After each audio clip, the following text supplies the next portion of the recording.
Yang ditanyakan Tan, yang namanya Tan adalah Silver. Nah, ini tadi pengertian teks cerita sejarah. Teks cerita sejarah adalah teks yang menjelaskan dan menceritakan tentang fakta dan kejadian masa lalu yang menjadi latar belakang terjadinya suatu peristiwa yang mempunyai nilai sejarah. Nah, ini ya bisa dilihat. Kemudian yang kedua adalah ciri-ciri teks sejarah.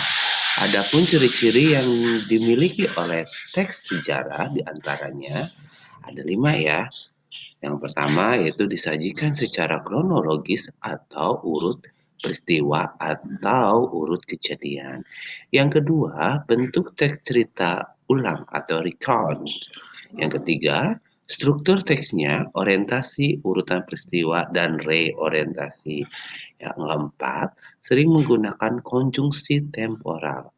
Ingat, konjungsi temporal itu berarti berkaitan tempo dengan waktu ya.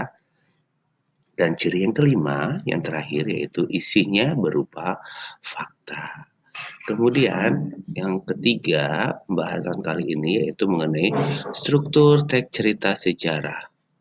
Ya, ada 3 macam struktur teks cerita sejarah. Yang pertama orientasi, yang kedua urutan peristiwa, dan yang ketiga adalah reorientasi. Apa orientasi? Merupakan bagian pengenalan atau pembuka dari teks cerita sejarah.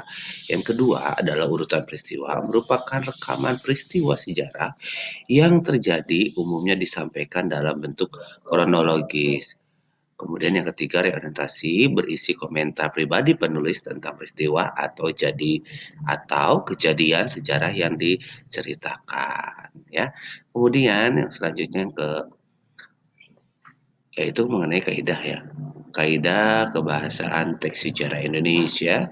Dalam teks cerita sejarah membuka dengan teks berita teks ini.